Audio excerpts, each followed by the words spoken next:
जी, अस्सलाम वालेकुम। कैसे हैं आप? सब ठीक हैं?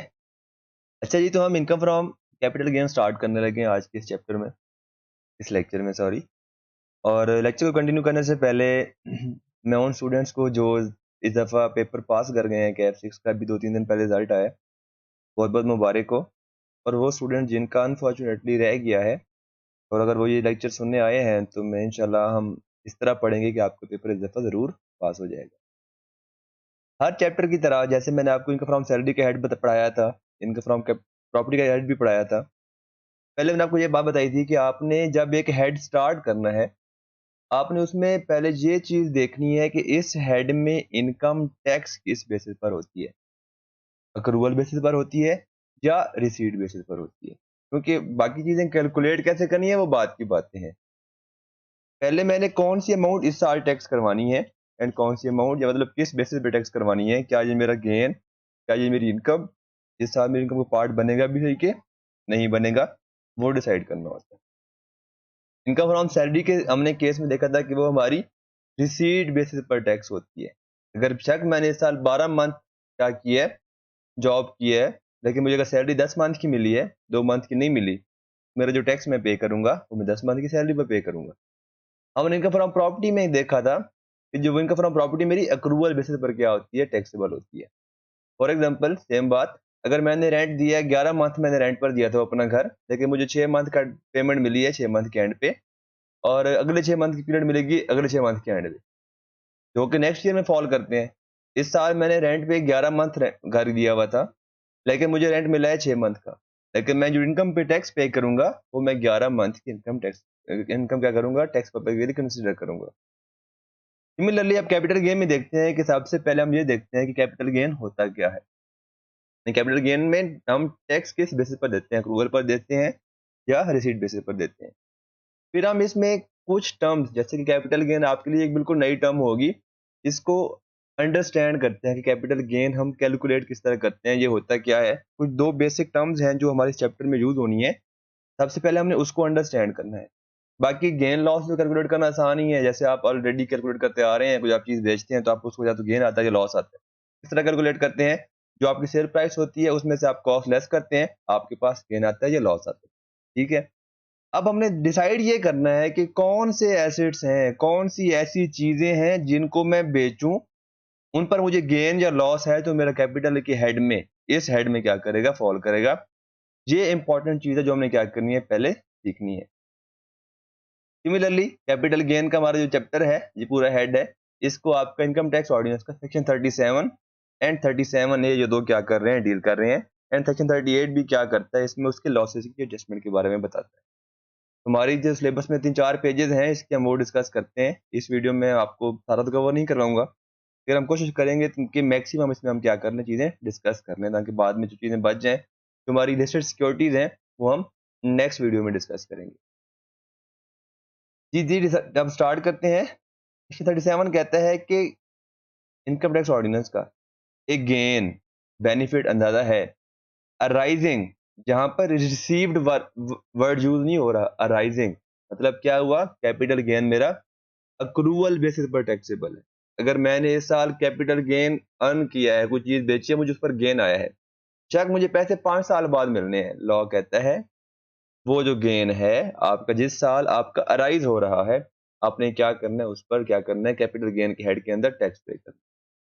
Arising on the disposal, term जो यूज हो रही है डिस्पोजल, हमने डिस्पोजल को देखना है कि टैक्स डिस्पोजल किसको कहते हैं। अकाउंटिंग में तो हमने डिस्पोजल पढ़ा हुआ है, प्रॉपर्टी प्लांट एंड इक्विपमेंट के अंदर, IAS 16 के अंदर हमने वहां पर डिस्पोजल गेन एंड लॉस भी कैलकुलेट किया हुआ है।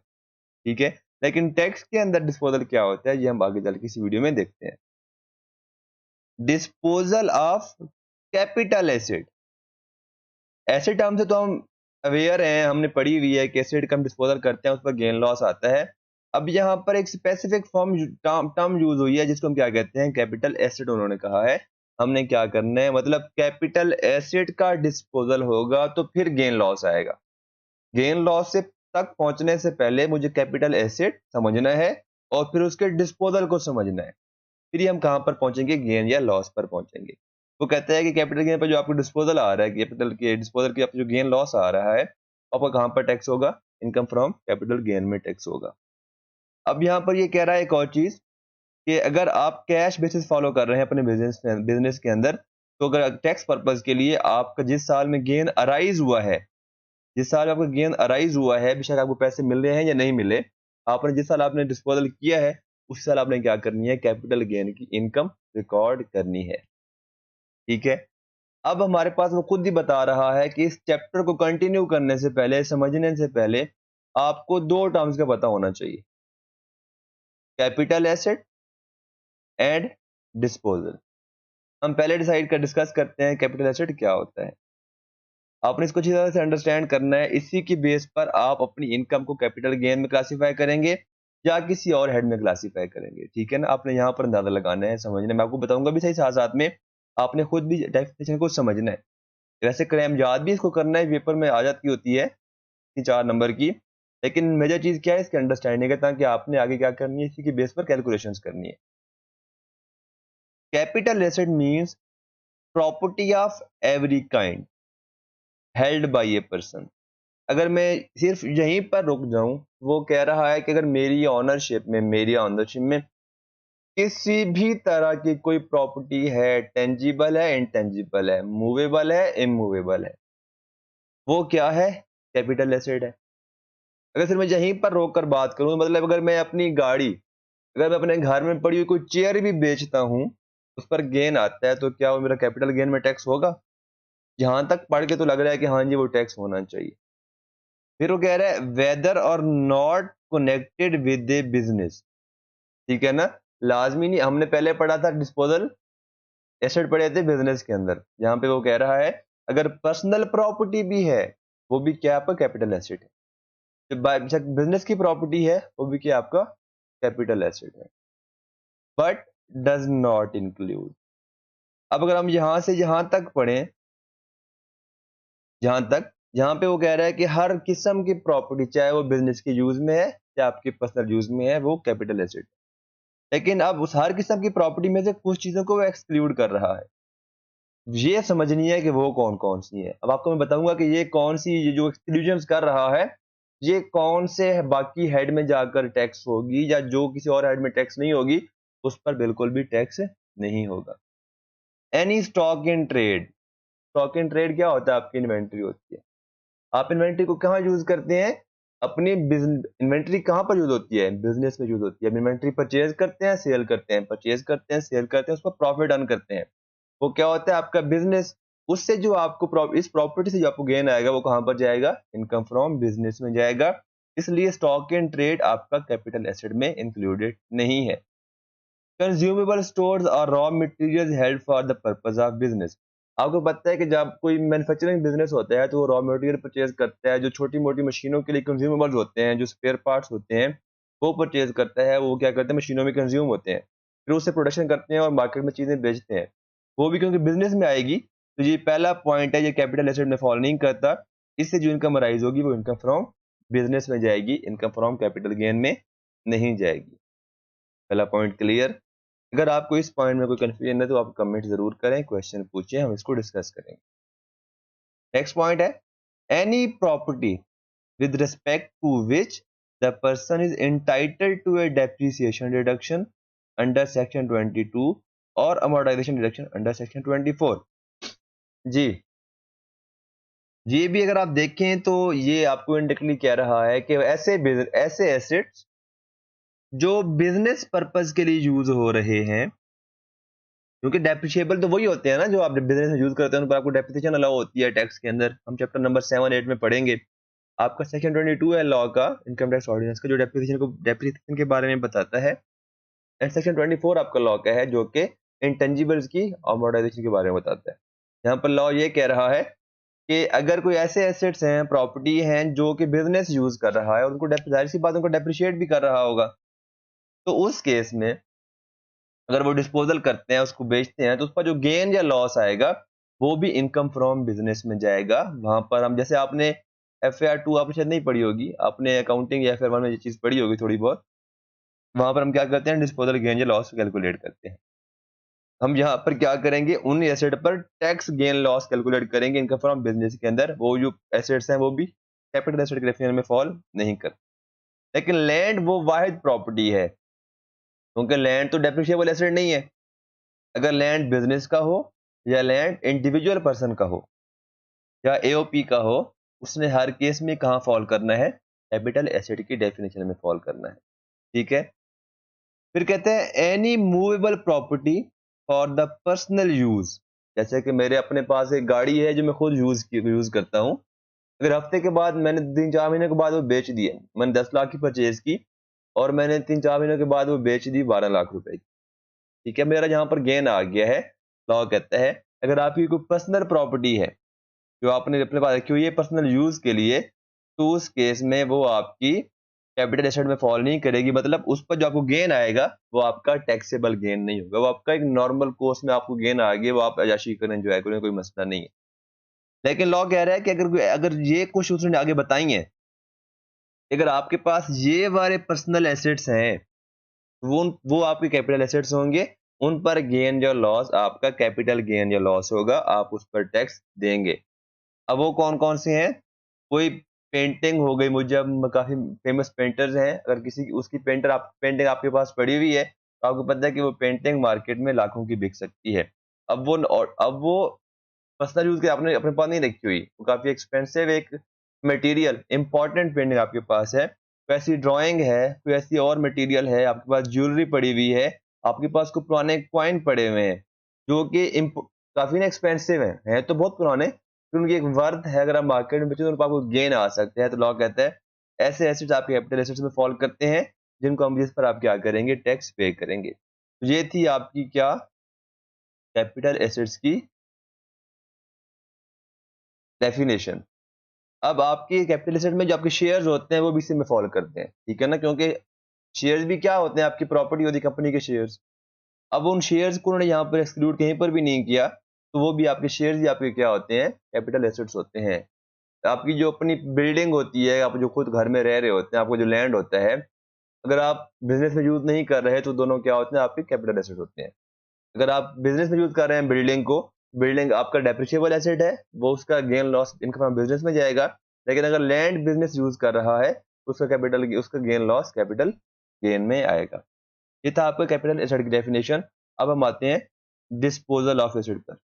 ये डिस्पोजल होता क्या है, द रीजन, अब हम यहाँ पे कहते हैं a person who holds an asset shall be treated as having made a disposal of the asset at the time the person parts with the ownership of the asset including when the asset is, जब ownership transfer हो गई है वो क्या आपका disposal है। अब disposal कई तरीकों से हो सकता है। पहला बात क्या है, सेल कर दिया मैंने, ऐसे लिए एसेट दे दिया, इस सिंपल सी बात है, डिस्पोजल हो गया। नेक्स्ट क्या है, एक्सचेंज। अब एक्सचेंज किस तरह से है कि मैंने एक एसेट के बदले में दूसरा एसेट ले लिया है, एक एसेट दिया है दूसरा ले लिया है, जो एसेट मैंने दिया है उसको क्या होगा, डिस्पोजल कंसिडर किया जाएगा। ट्रांसफर्ड और डिस्ट्रीब्यूटेड, अगर मैंने अपने एम्प्लॉयज को दे दिया बिजनेस में, या मैंने किसी और को डिस्ट्रीब्यूट कर दिया, डोनेशन कर दिया किसी चैरिटी को, या मैंने ट्रांसफर कर दिया अपने फैमिली मेंबर्स को, अपनी वाइफ को, अपने चिल्ड्रन को, वो क्या होगा, मेरे लिए डिस्पोजल कंसिडर किया जाएगा। जैसे आपने अकाउंटिंग में पढ़ा होगा, एसेट आपका खराब हो जाता है, आपका एसेट कैंसिल हो जाता है, आपने मंगवाया, आपको मशीन आपने परचेज की, उसने प्रॉपर प्रोडक्शन नहीं कर रही थी, आपने वो क्या कर दी, वापस भेज दी, वो भी क्या है, डिस्पोजल है। अब वो डिस्पोजल कैपिटल एसेट्स में आता है या इनकम फ्रॉम बिजनेस में जाता है वो अलग बात है, लेकिन डिस्पोजल की डेफिनेशन दोनों केसेस में सेम है। आग लग गई, तबाह हो गया, चोरी हो गया, आपका डिस्पोजल है। अगर चोरी हुआ है, आपकी जो कैश रिसीव है वो जीरो है, आपकी कॉस्ट 10 लाख है, तो आपको यहाँ पर क्या आया, डिस्पोजल कैपिटल लॉस आया। अब कैपिटल लॉस का मुझे बेनिफिट मिलेगा कि नहीं मिलेगा, ये हम आगे चल के देखेंगे, ठीक है ना। अब सिमिलरली जैसे आपके इनहेरिटेंस में एसेट ट्रांसफर हो जाते हैं, वहां पर भी आपको क्या होते हैं, एसेट का डिस्पोजल होता है। अगर अगर फादर की डेथ होती है एक पर्सन की, फिर उसकी डेथ के बाद उसकी जो प्रॉपर्टी होती है उसके बच्चों में क्या होती है, डिवाइड हो जाती है, उनके ओनरशिप में ट्रांसफर हो जाती है। अब जो एसेट है जो फादर के लिए क्या है, ये डिस्पोजल है, ठीक है ना। तो उस डेट पे हमने क्या करना है वो बात की बात है। सिमिलरली आपने इंट्रो टू अकाउंटिंग में या FY1 में पढ़ा होगा, ऑनर क्या करता है, अपना पर्सनल एसेट बिजनेस को दे देता है। उस केस में जो ऑनर की, अब देखें, राइट ट्रांसफर हो गया है बिजनेस को उस एसेट का। अब ऑनर के लिए उस डेट पे उस एसेट क्या है, डिस्पोज ऑफ हो गया। सिमिलरली जैसे आपने ये भी देखा होगा कि बिजनेस ऑनर क्या करता है, बिजनेस से एक एसेट विथड्रॉ कर लेता है। इस केस में क्या होता है कि अब बिजनेस का जो डिस्पोजल है, अब बिजनेस का डिस्पोजल का गेन लॉस कहां पर जाना है, इनकम फ्रॉम बिजनेस में या कैपिटल गेन में, ये डिपेंड करता है कि एसेट की नेचर क्या है। अगर डेप्रिशिएबल एसेट है तो फिर हो जाएगा उसको gain loss income from business में। अगर डेप्रिशिएबल एसेट नहीं है जैसे कि लैंड, तो फिर उसको गेन लॉस जाएगा कैपिटल गेन में। ठीक है, अब यहाँ पर ये गिवन है बिजनेस एसेट क्या होता है, पर्सनल एसेट क्या होता है, ये आसान सी बात है, आप खुद पढ़ सकते हैं। अब नेक्स्ट आता है कि मैं कैपिटल गेन कैलकुलेट कैसे करूंगा। बिल्कुल आसान बात है, इसमें कोई रॉकेट साइंस नहीं है। कोई भी चीज अगर मैंने गेन कैलकुलेट करना, अपना प्रॉफिट कैलकुलेट करना है किसी प्रॉपर्टी के ऊपर, मैं क्या कंपेयर करूंगा, जितने का मैंने खरीदा था और जितने का मैंने बेचा है, उन दोनों का नेट डिफरेंस लूंगा। अगर मेरे पास पैसे ज्यादा आए हैं तो प्रॉफिट है, कैपिटल गेन है। अगर पैसे कम आए हैं तो मेरे पास लॉस है। ठीक है ना, ये आपका क्या है, कैपिटल गेन। हम क्या करेंगे, A is the consideration received on disposal of the asset and B is the cost of the asset. हम यहाँ पर क्या कैलकुलेट करेंगे, इनका कैपिटल गेन ये लॉस यहाँ से कैलकुलेट करेंगे। ये बात हम बाद में पढ़ते हैं। ठीक है, अब नेक्स्ट है कि हमने कंसिडरेशन तो हमें पता चल जाएगी आराम से, जितने पैसों का मैं बेच रहा हूँ मेरी क्या है कंसिडरेशन है, ए इजीली मैं डिटरमिन कर सकता हूँ। बी कॉस्ट ऑफ एसेट मैं कैसे कैलकुलेट करूंगा, ये मुझे पता होनी चाहिए। देखते हैं कैसे कैलकुलेट करनी है। यहाँ पे वो कह रहा है कि आप एसेट को दो तरह से एक्वायर कर सकते हैं, दो तरह से एक्वायर कर सकते हैं। ठीक है ना, एक ये है कि आप उसको परचेज कर रहे हैं, पेमेंट कर रहे हैं। दूसरा ये है कि वो आपके पास ट्रांसफर हुआ है किसी भी तरह से, जैसे आपको पता है कि फैमिली में इनहेरिटेंस में ट्रांसफर हो जाते हैं, गिफ्ट एज ए गिफ्ट आप ट्रांसफर कर देते हैं, आप अपने लैंड वगैरह बिल्डिंग अपने बच्चों को, भतीजों को, बहू को, पोतों को, सारों को, जिसको आप दिल करता है आप ट्रांसफर कर देते हैं। तो उस केस में अगर मुझे, फॉर एग्जांपल, मुझे अगर मेरे दादा अबू ने एक प्लॉट प्लॉट एक लैंड क्या किया है, गिफ्ट किया है, मुझे तो फ्री ऑफ कॉस्ट पड़ रहा है। अब मैंने 5 साल बाद उसको 50 लाख का बेच दिया है। अब कंसिडरेशन रिसीव्ड ये तो मेरे पास है 50 लाख रुपए, लेकिन मेरी कॉस्ट क्या होगी, कॉस्ट भी तो मेरे पास होनी चाहिए ना। वो कॉस्ट कहता है कि जिस डेट पर मुझे एसेट एज ए ट्रांसफर हुआ गिफ्ट में, या इन तीनों में से किसी भी पॉसिबिलिटी मुझे अगर ट्रांसफर हुआ, क्योंकि उसमें पैसे तो मैंने पे नहीं किए, तो लॉ कहता है तो उस केस में मेरी कॉस्ट होगी fair market value of the asset on the date of its transfer और acquisition by the person shall be treated as cost of the asset. मतलब फॉर एग्जांपल जिस डेट पे मेरे फादर ने, मेरे दादा अबू ने मुझे वैसे ट्रांसफर किया, गिफ्ट किया, उस डेट पे उस एसेट की अगर मार्केट वैल्यू 40 लाख रुपए थी, मुझे वो बेशक वो 0 रुपए में मिला है, लेकिन उस डेट पे उसकी मार्केट वैल्यू 40 लाख रुपए थी, लॉ कहता है आपने उसकी कॉस्ट क्या कंसिडर करनी है, 40 लाख कंसिडर करनी है। मेरा गेन क्या होगा, 50 लाख माइनस 40 लाख, 10 लाख रुपए। ठीक है, आपकी जो कॉस्ट आप बियर करेंगे, आप जो पे करेंगे अगर परचेज करने के लिए, उस केस में आपने जो दो चीजें देखनी है। ठीक है, आप जो खर्चा पे कर रहे हैं, जो कॉस्ट पे कर रहे हैं, क्या आप उसको एज ए एक्सपेंस कहीं और पर क्लेम कर रहे हैं कि नहीं क्लेम कर रहे हैं, क्योंकि लॉ कहता है अगर आप एक चीज को, एक कॉस्ट को एक हेड के अंदर अगर आप यूज कर रहे हैं, तो आप उसी कॉस्ट को, उसी एक्सपेंडिचर को दूसरी इनकम के अगेंस्ट एडजस्ट नहीं कर सकते। ठीक है, फिर हम चैप्टर नंबर 8 में 7 में जाकर आपका इनकम फ्रॉम बिजनेस में सेक्शन 21 पढ़ेंगे। आपको थोड़ा बहुत पता भी होगा, लॉ कहता है कि कुछ एक्सपेंसेस ऐसे हैं चक आपके एक्चुअल में इनकर किए हैं, लेकिन अगर आपने ये शर्तें, ये कंडीशंस पूरी नहीं की, तो आपको हम उसका बेनिफिट नहीं देंगे, मतलब आपको उसका हम एक्सपेंडिचर, उसका एक्सपेंस अलाउ नहीं करेंगे। यहाँ पर कॉस्ट क्या, इस तरह का एक्सपेंस ही है ना, मैं गेन कैलकुलेट कर रहा हूँ।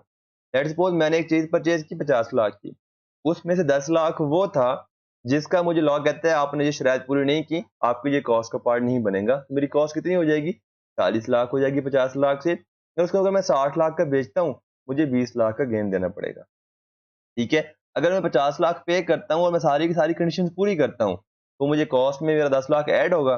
50 लाख माइनस 60 लाख माइनस 50 लाख, मेरा कैपिटल गेन आया 10 लाख रुपए। यहाँ पर वो आपने जो कंडीशन होती हैं वो आपको ज्यादा याद करने की जरूरत नहीं है, हम चैप्टर नंबर 7 या 8 में जाएंगे फ्रॉम बिजनेस में, हम वहां पर पढ़ेंगे। अब आपका ये है capital gain exempt from tax.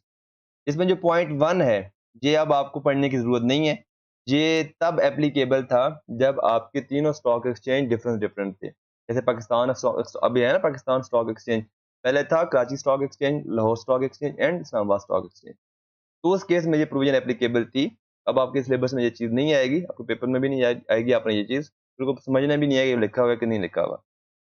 जी हम जब कैपिटल गेन की कैलकुलेट करना सीख लेंगे उसके बाद हम इसको क्या करेंगे, डिस्कस करेंगे।